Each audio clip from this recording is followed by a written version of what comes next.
Bonjour professeur, bonjour mesdames, bonjour messieurs. Merci de vous joindre à nous en ce début d'année pour partager l'expertise française et belge en matière de Covid-19. Alors face à cette pandémie, le réflexe des scientifiques du monde entier a été de mettre en commun leurs compétences. Face à un problème mondial, comment ne pas créer des initiatives européennes pour élargir cet échange et pour le prolonger? Pour poser la question, eh bien, c'est y répondre. Et c'est ce qu'ont décidé de proposer ensemble les collèges Belgique et Collèges de France. Une série de 3 conférences, discussions, vous permettra de le faire intensément au cours de 2021. Alors ajoutez à cela des amitiés et des relations professionnelles tissées au fil des ans des deux côtés de la frontière et vous obtenez la formule gagnante. Le premier tandem d'amis à la manœuvre, c'est celui des professeurs Philippe Sansonetti et Michel Goldman. Ensemble, ils ont trouvé les talents qui vous donneront aujourd'hui un éclairage sur ce thème, les inégalités face au virus, un virus vecteur d'inégalités. Ce webinaire est organisé avec le soutien de l'Académie royale de médecine de Belgique et de l'Académie royale de Belgique. Bonjour Philippe Sansonetti. Bonjour Vanessa. Alors pour ceux qui ne vous connaissent pas encore, et je pense qu'ils sont relativement peu nombreux, je précise que vous êtes chercheur en microbiologie et en infectiologie et que vous êtes professeur émérite au Collège de France et à l'Institut Pasteur. Alors Philippe, des conférences sur le Covid ou la Covid, on va préciser ça d'entrée de jeu, il y en a eu beaucoup. Néanmoins, c'est un angle très original que Michel Goldman et vous nous proposez aujourd'hui. Bon, merci Vanessa, merci Sarah pour cette introduction et cette mise en place de ce webinaire. Je souhaite la bienvenue à toutes et à tous et je vais reprendre la devise de la Belgique, hein, l'union fait la force. Je crois que c'est quelque chose d'essentiel dans ces temps difficiles. Donc oui, nous avons décidé de focaliser ce webinaire sur le thème de l'inégalité des individus et des populations devant la pandémie de Covid-19. En fait des inégalités, le pluriel, car elles sont multiples et leur interaction, finalement, quelque part, nous fait aussi entrer dans ces nouvelles facettes de la médecine qui se personnalise, qui devient environnementale et environnement, bien entendu, élargi à l'environnement économique et social. Donc la génétique est-elle un paramètre significatif dans la sensibilité à la maladie, et en particulier ses formes graves, et comment peut-on le démontrer ? L'âge et le sexe sont clairement des facteurs influençant le niveau du risque. Pourquoi? Comment la pauvreté, la précarité impacte-t-elle sur ce risque dans nos régions, dans les régions les plus défavorisées aussi, y compris avec des systèmes sanitaires fragiles sur la planète? On sait en fait depuis les pandémies de choléra du 19e siècle que ce sont les pauvres, prend un terme générique, qui paye le plus lourd tribut aux épidémies. Enfin, la vaccination qui commence, qui a été développée en un temps record et qui va bien sûr devenir un acteur, si je puis dire, en tout cas un paramètre dominant qui va décider du succès du contrôle de ces pandémies, mais à une condition bien sûr, au-delà de l'efficacité et de la sécurité de ces vaccins, c'est que cette vaccination profite équitablement à toutes et à tous sur cette planète qui, depuis un an, est traumatisée et vraiment en quête d'un espoir collectif. Donc voilà en gros cette introduction rapide de différents thèmes qui vont être traités et traités de façon très vivante, très active, sous forme de dialogue entre de très grands spécialistes du domaine appartenant au Collège de France et au Collège Belgique. Je vous repasse la parole, Vanessa. Merci. Merci Philippe. Alors, l'initiative des collèges Belgique a pour but de créer une interaction. Et aujourd'hui, vous aurez l'occasion de poser vos questions aux orateurs. Alors, certaines seront lues par les modérateurs, qui ne sont autres que Philippe Sansonetti et Michel Goldman, et d'autres pourront être posées en direct. Si vous posez une question en direct, je vous prie de faire bref, très bref. Cela nous permettra de poser un maximum de questions à nos panélistes et surtout de tenir un maximum de réponses. On est surtout là pour ça. Si vous nous suivez sur YouTube, pas de problème, vous pouvez également nous poser des questions, mais cette fois par écrit et les modérateurs les transmettront eux-mêmes aux panélistes. Alors, l'heure est venue d'entrer rentrer dans le vif du sujet avec une première session consacrée à la génétique. Alors, notre ADN peut-il être un facteur fragilisant ou aggravant face au SARS-CoV-2 ou au Covid? La réponse avec le professeur Sansonetti et ses invités. Alors, Philippe, la parole est à vous. Merci Vanessa. Oui, finalement, question, vous venez de la poser, quel est le rôle de la génétique dans la sensibilité à cette maladie, à ces formes graves, à l'échelle individuelle, à l'échelle des populations? Et nous avons la chance d'avoir avec nous deux experts internationaux reconnus du domaine. Michel Georges est directeur du Centre interdisciplinaire de recherche biomédicale de l'Université de Liège, le GIGA, et ses contributions dans le domaine de la médecine génomique animale et humaine sont unanimement reconnues et lui ont valu le prix Wolf en 2007 et le prix Franky en 2009. Il est par ailleurs membre de l'Académie nationale de sciences des États-Unis depuis 2013. Notre autre dialoguiste est Luis Quintana Murci. Il est généticien des populations, lauréat de la médaille de bronze et d'argent du CNRS en France. Il est professeur à l'Institut Pasteur et récemment professeur au Collège de France, où il occupe la chaire de génomique humaine et évolution. Donc depuis 2019, il dirige également l'unité de génétique évolutive humaine à l'Institut Pasteur. Alors, nous avons structuré cette présentation en dialogue sur trois questions principales et je vais tout de suite poser la première question pour lancer ce débat. La sensibilité aux formes graves de Covid-19 semble largement liée à l'âge ainsi qu'à des comorbidités qui sont maintenant finalement bien définies. Alors au fond, quelle est la place possible d'une composante génétique, en particulier d'erreurs innées de la réponse immunitaire? En d'autres termes, existe-t-il une héritabilité au sein d'une population donnée et comment peut-on la détecter?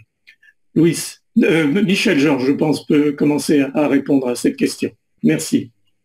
Merci beaucoup Philippe. D'abord peut-être préciser que je ne m'estime pas du tout un expert en matière de SARS-CoV-2 ou Covid ou de maladies infectieuses en général. On l'est tous devenus. Et donc quelque part, donc, si on se pose la question de savoir si les différences que l'on observe en termes de sensibilité, de prédisposition au Covid entre individus au sein d'une population, cela revient à dire qu'en fait, on postule qu'il existe ce qu'on appelle des variants génétiques qui vont chez les individus qui ont ces variants dans leur génotype, que ce soit à l'état hétérozygote ou homozygote, qui vont augmenter le risque de développer la pathologie. Alors vite, pour que tout le monde soit sur la même longueur d'onde, quelques mots sur ces variants génétiques. Donc, il faut d'abord savoir que c'est un phénomène qui est très, très fréquent. Donc, il y a énormément de variants génétiques dans les différentes populations humaines et que l'on distingue souvent les variants génétiques en fonction de leur fréquence dans la population. Il y a ce qu'on appelle des variants fréquents, dont il existe dans une population comme la population européenne de l'ordre de 10 millions, et ils sont tous connus. Et à côté de ça, vous avez des variants dont on dit qu'ils sont rares. Il y en a probablement de l'ordre de 10 fois plus, donc 100 millions, et la majorité de ceux-là ne sont pas encore connus. On les découvre au fur et à mesure qu'on séquence le génome d'individus nouveaux. Donc ça, c'est une première distinction. La distinction des variants en fonction de leur fréquence dans la population. Et l'autre distinction est en fonction de l'effet qu'ils ont sur le fonctionnement de gènes, donc éventuellement sur les phénotypes. La majorité des variants sont considérés comme étant neutres, de l'ordre de 95 à 99% des variants n'ont probablement pas d'effet sur le fonctionnement du génome, par opposition à une minorité de variants qui sont fonctionnels. Et donc, quand on étudie l'héritabilité, comme tu l'as dit, Philippe, d'un phénotype comme le Covid, on est en fait à la recherche de cette minorité de variants fonctionnels qui pourraient affecter le fonctionnement de gènes et, ce faisant, le risque de développer la maladie. Alors, comment fait-on? Typiquement, on collecte des échantillons dans la population, on collecte ce qu'on appelle une cohorte cas contrôle qui se distingue de la population générale, d'une part parce que c'est un échantillon, mais surtout parce que les cas sont surreprésentés par rapport à ce qu'ils sont dans la population, c'est souvent 50-50. Donc, on augmente la proportion des cas. Et puis, en fait, là, dans une population de ce type, cas contrôle, l'augmentation du risque résultant dû à un variant se traduit par une différence de fréquence allélique entre les cas et les contrôles. Et c'est donc ça que l'on recherche. Alors, le choix de la cohorte cas contrôle est déterminant. Et je vais essayer d'illustrer cela. Donc, on peut imaginer qu'on va distinguer des individus qui n'ont jamais été infectés par le virus alors qu'ils ont été exposés en quelque sorte, par opposition à ceux qui ont été infectés. Donc ça serait un premier choix de population cas contrôle, ceux qui ont été infectés par opposition à ceux qui ne l'ont pas été. Et une autre façon d'établir une cohorte cas contrôle, c'est de prendre uniquement des individus qui ont été infectés et de distinguer les cas qui vont développer une pathologie sévère par rapport aux individus infectés, mais qui ne développeront pas de symptômes ou des symptômes très modestes, j'ai envie de dire. Et une autre façon d'établir une cohorte cas contrôle, c'est de prendre les cas de Covid sévères et puis de prendre une population d'individus sains dont on ne sait pas s'ils ont ou non été infectés. Et donc le choix de ces cohortes va nous amener en fait à répondre à des questions différentes. D'une part, des variants qui augmentent le risque de l'infection, ça c'est un aspect de la biologie, et d'autre part des variants qui, sachant qu'on est infecté, vont déterminer si on va être sévèrement malade ou non. Donc le choix des cas et des contrôles a un impact majeur sur les conclusions que l'on pourra tirer des études. Autre particularité dans l'établissement de ces cohortes et qui a été utilisée dans le cas de Covid, c'est que en étant soigneux dans la façon dont on sélectionne les cas, eh bien, on peut espérer augmenter dans sa cohorte cas contrôle l'impact de la génétique. À titre d'exemple, dans les études faites par notre collègue Casanova, eh bien, en fait, on choisit des personnes qui ont développé un Covid sévère, malgré le fait que pour des facteurs de risque bien connus, ils n'étaient pas particulièrement à risque. Ils n'étaient pas âgés, ils étaient jeunes, ils ne souffraient pas de comorbidités dont on sait qu'elles augmentent le risque de développer la pathologie. Donc ça, c'est quelques particularités sur les cas contrôle et l'établissement de ces cohortes. Alors, quand on a les cohortes cas contrôle, soit on va s'attaquer aux variants fréquents, soit aux variants rares. Quand on s'attaque aux variants fréquents, on fait appel à des outils génériques qui, quelque part, de façon très bon marché, permettent de génotyper, comme on dit, les individus pour à peu près les 10 millions de variants rares. Et la recherche des variants à risque consiste à comparer les fréquences alléliques pour chacun de ces millions de variants considérés individuellement. Certaines études ont utilisé cette voie-là. D'autres études vont cibler des variants rares.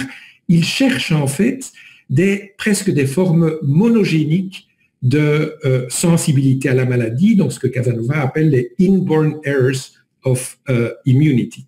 Dans ce cas-là, comme on s'attaque à des variants rares dont la majorité ne sont pas encore connus, on est obligé de reséquencer le génome des individus dans la population cas contrôle.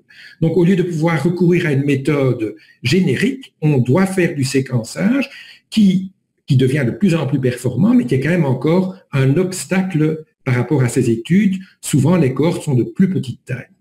Et pour cette raison-là, entre autres, on ne peut pas forcément s'attaquer à l'entièreté du génome. Donc, on va devoir faire deux choses. On va devoir présélectionner les gènes que l'on croit être des paris intéressants, et même au sein des variants que le séquençage met en évidence, on va devoir présélectionner des variants dont on a des raisons de penser qu'ils font plus vraisemblablement partie des 1 à 5% des variants fonctionnels dont je vous parlais tout à l'heure.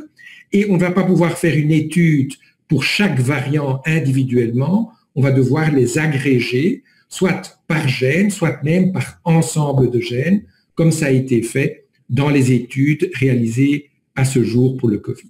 Alors, en deux mots, quels sont les résultats qui ont été obtenus? Donc, il y a plusieurs études qui ont été réalisées ciblant les variants fréquents, et en résumé, il y a entre 6 et 8 régions du génome, là aussi, dans lesquelles, en fait, il y a des variants qui augmentent le risque de faire la maladie quand on les a dans son génotype. Et je crois qu'on n'est pas encore certain des gènes qu'ils influencent, mais quand on regarde les gènes à leur proximité, eh bien, on voit qu'il semble y avoir 2 familles de gènes, j'ai envie de dire. D'une part, des gènes dont on sait que la fonction est d'intervenir dans la réponse, dans la protection non spécifique à une infection par des virus, et d'autre part, un ensemble de gènes qui intervient dans le développement de la réaction immune de l'individu par rapport à cette infection. Donc ça, ce sont les 2 groupes principaux et dont l'effet semble principalement être non pas le fait d'être ou non infecté par le virus quand on le côtoie, mais si on est infecté, faire ou non une pathologie sévère.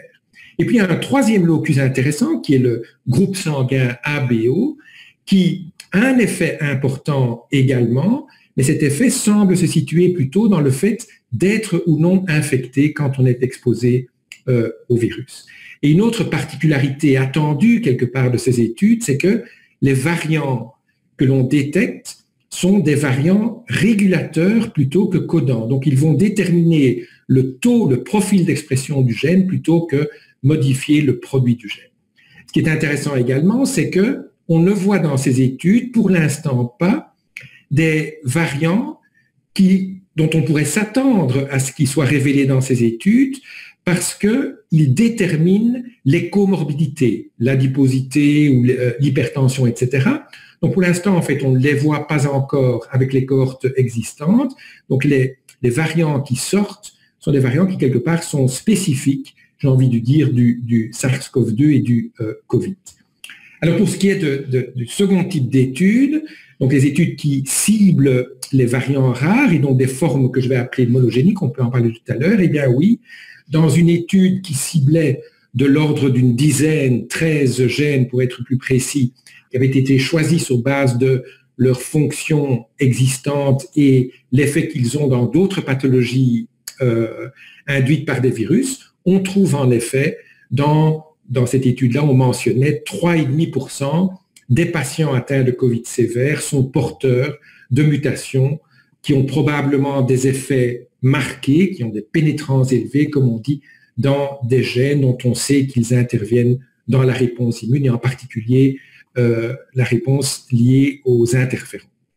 Alors, je terminerai simplement en disant que ces résultats sont intéressants parce qu'ils pointent vers des mécanismes biologiques qui déterminent donc la sensibilité des individus à la pathologie et à l'infection et nous apprennent un certain nombre de choses qui peuvent mener à une amélioration des thérapies. Mais si l'objet de la discussion est les différences entre individus et l'importance de la génétique, il faut relativiser l'importance de la génétique. Un paramètre qui est souvent utilisé pour quantifier cette importance, c'est ce qu'on appelle l'héritabilité. Et à l'heure actuelle, l'ensemble des études que je viens de décrire suggèrent que cette héritabilité est inférieure à 10%. Nous n'avons pas le temps d'élaborer de trop, mais quand on regarde l'effet de variants individuels, donc le risque relatif qu'ils entraînent, eh bien, en fait, ces risques sont très limités. Ils vont de 1,2 aux alentours de 2 au maximum. Pour les variants rares, c'est probablement un peu plus élevé. On sait qu'il y a une relation entre la fréquence et les effets. Mais il faut savoir que, on pourrait résumer, et je terminerai par cette phrase-là, que le fait de savoir ou non qu'on est porteur de ces variants ne devrait en rien et ne va en rien affecter le besoin de porter des masques, de se laver les mains et de se faire vacciner. Eh bien, merci beaucoup, Michel. C'est vraiment une présentation lumineuse de la situation, en particulier du poids de la génétique à l'échelle individuelle. Je pense qu'on ne va pas avoir le temps de demander à Louise de réagir sur cette partie-là. On va passer tout de suite à ma deuxième question que je lui adresse. En fait, on va passer maintenant à l'échelon populationnel. On observe clairement des différences entre les populations sur la planète dans la sensibilité à SARS-CoV-2 et en particulier à la survenue de formes graves de la maladie. Est-ce qu'il y a encore, en fait, une possibilité de traits génétiques communs en probable interaction, bien entendu, avec l'environnement pour expliquer ce type de situation et ces différences? Merci Philippe d'ailleurs et merci à Michel pour cette excellente introduction sur la génétique. Donc la réponse est oui. On sait plus généralement, tout d'abord déjà pour clarifier la question plus générale, est-ce qu'il y a des différences entre les populations humaines en termes de sensibilité aux maladies infectieuses ou plus généralement et plus en amont de réponse immunitaire? La réponse au cours des dernières années est clairement oui. On sait que par exemple entre Européens, Africains et Asiatiques, leur système immunitaire va être activé avec certains microbes ou certains produits qui activent la réponse immunitaire, ils vont répondre d'une façon différente. Évidemment, la réponse n'est pas complètement différente, mais c'est que pour résumer, distingue le plus les populations humaines, c'est l'intensité de la réponse immunitaire. Et parfois, pour parler de génétique, vu que c'est le thème d'aujourd'hui, en tout cas de cette première session, parfois il suffit même une seule mutation pour avoir une intensité différente de réponse immunitaire entre populations. Un cas emblématique serait une mutation dans un des gènes majeurs de l'immunité innée, le récepteur de type TOL TLR1. Cette mutation est simplement présente dans 70% des Européens et 1% des Africains. Et les 70% d'Européens qui portent cette mutation, ils ont une réponse inflammatoire, c'est-à-dire ce qu'on a beaucoup entendu les derniers mois, cet orage de cytokines réduite par rapport aux Africains. Voilà un exemple très concret de comment parfois même une seule mutation peut distinguer la façon dont on va répondre à l'infection.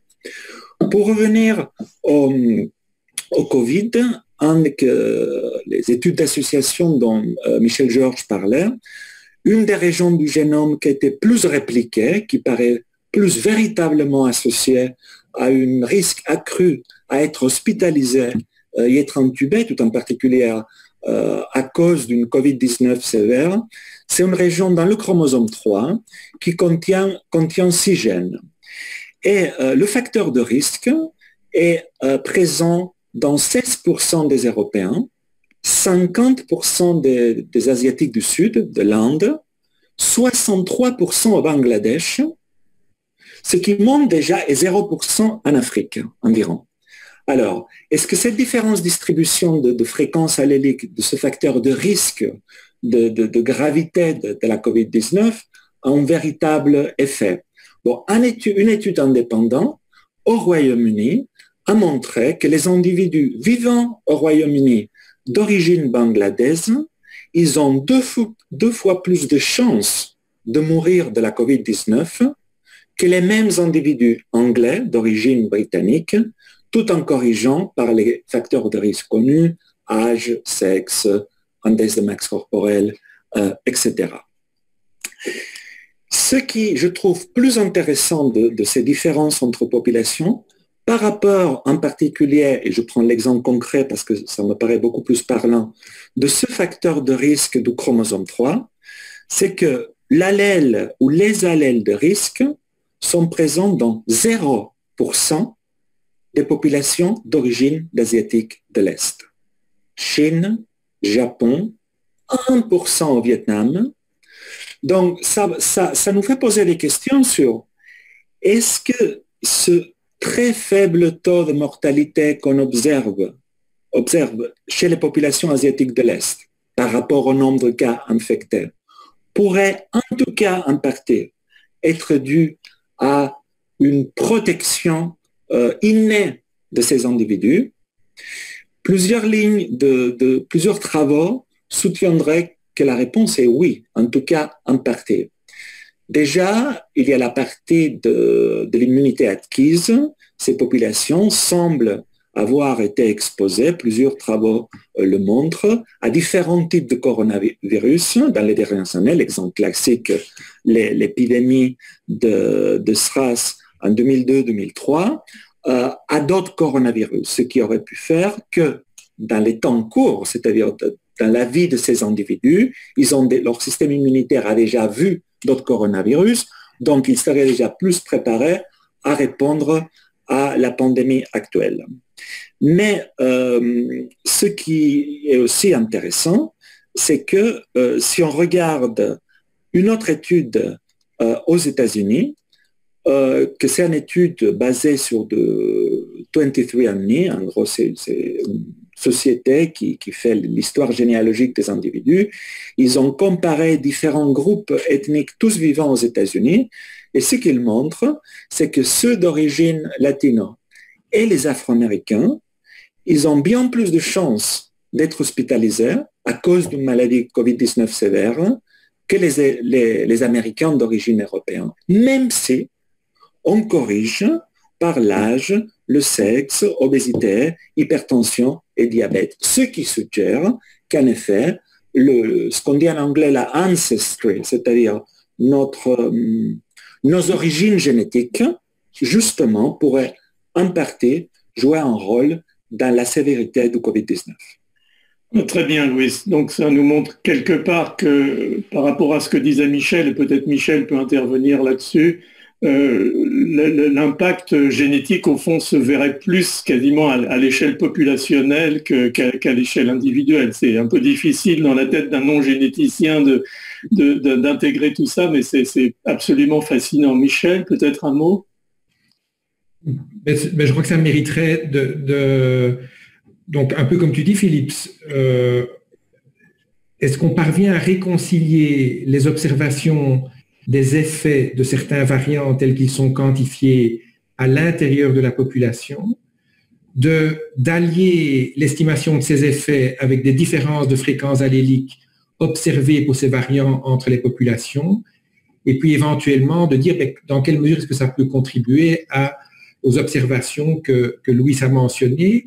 Je ne me suis pas amusé à faire le calcul, mais je crois que pour l'instant, si on faisait ça, il manquerait quelque chose dans l'équation, parce que je crois qu'il y a toute une série de facteurs non génétiques, en cela compris l'historique de la population, qui contribuent aux différences éventuellement marquées, et qu'il est difficile, disons, de fragmenter la contribution de ce qui est purement génétique et lié aux variants qu'on a identifiés. C'est là en particulier que va impacter l'environnement sur l'expression de certains gènes, et là il y a une phase cachée probablement qu'il va falloir révéler.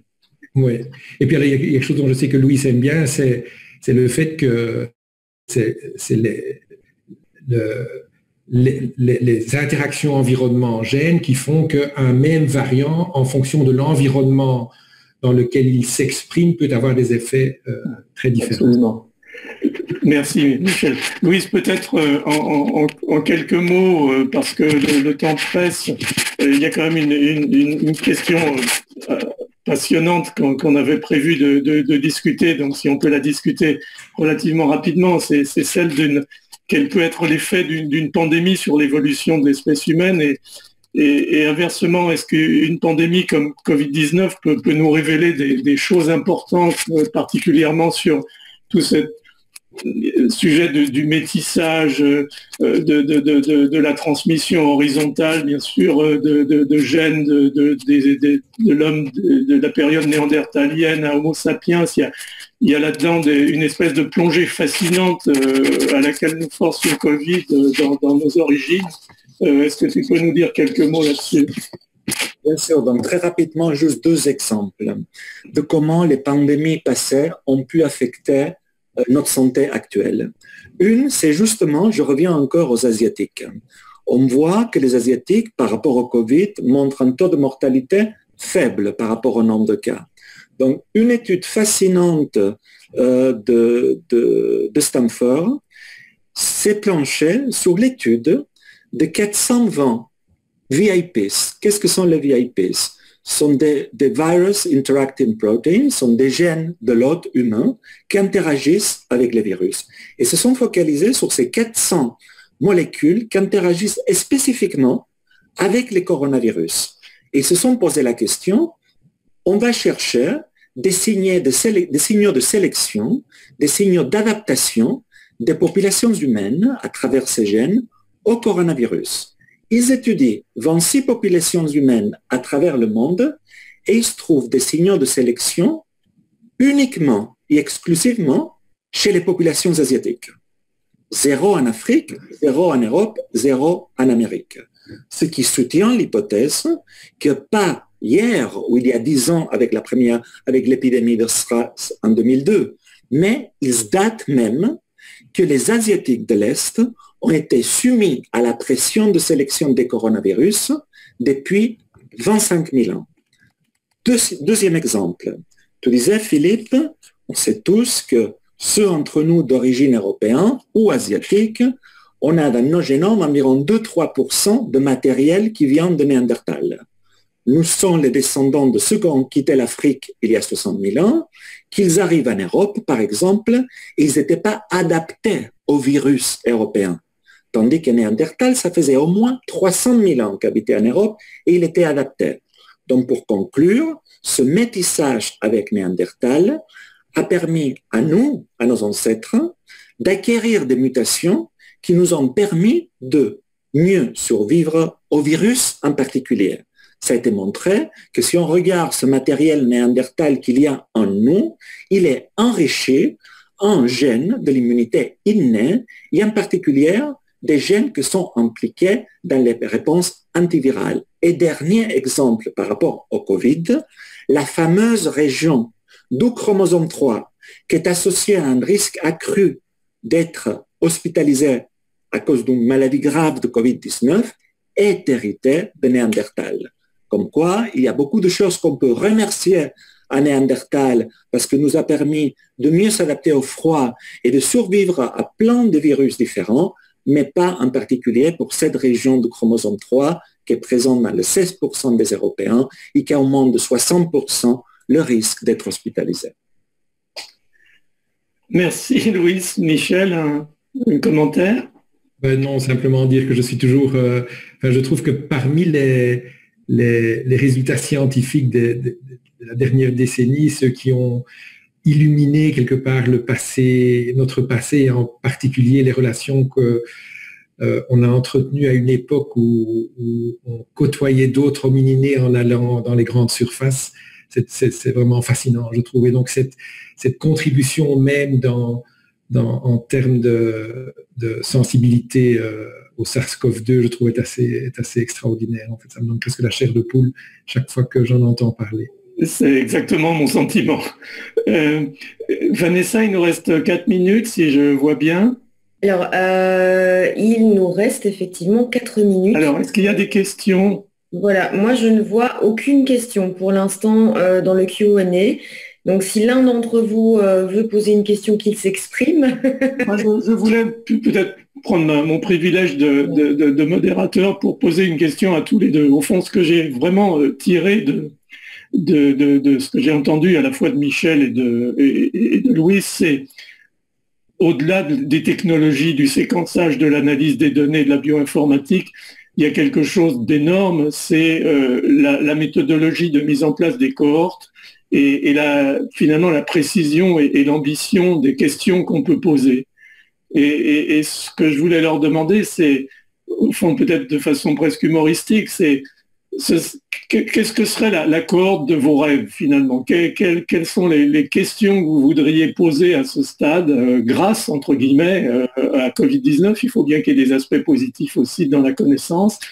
Et comment l'organiseriez-vous? Si je peux commencer avec tous les biais que ça peut entraîner, mais la vraie cohorte de mes rêves serait pas une cohorte européenne, ou une cohorte africaine, ou une cohorte asiatique, serait aller dans une station de métro, dans une ville cosmopolite comme Paris, comme New York, comme Bruxelles d'ailleurs, et prendre toute une journée tout le monde qui sort du métro. Là, c'est une vraie représentation de la population générale. Certes, il y a les malades, la plupart sont sans, ils ont pris le métro, et tous ces individus, avec toute leur variabilité génétique, à titre d'exemple, il y avait une étude de National Geographic qui avait fait ça, pas par rapport au Covid. Ils étaient toute une journée à une station de Brooklyn, ils avaient pris tous les gens qui sortaient. Ils avaient pris la salive de tous eux, ils avaient extrait l'ADN et ils leur avaient demandé à chacun quelle était la langue qu'ils parlaient chez eux. Ils récapitulaient en un jour 70% de la variabilité génétique mondiale. Pour revenir au côté médical, c'est ça que j'aimerais. Prendre pendant des jours tout le monde qui sort d'une station de métro et après les suivre à niveau évidemment génétique, mais à niveau réponse au virus, état de santé, état nutritionnel, microbiome, etc. Michel? Deux choses assez différentes qui me viennent à l'esprit. La première, c'est que j'inviterai les personnes qui participent à cette session ici à aller lire l'article qui est paru dans Nature, une de ces études de type GWAS, et qui montre l'intégration entre, d'une part, des cohortes dans lesquelles on étudie un phénotype comme la sévérité du Covid-19, et puis on utilise l'ancrage qu'est la génétique pour faire des liens avec des données moléculaires qui ont été collectées dans d'autres cohortes.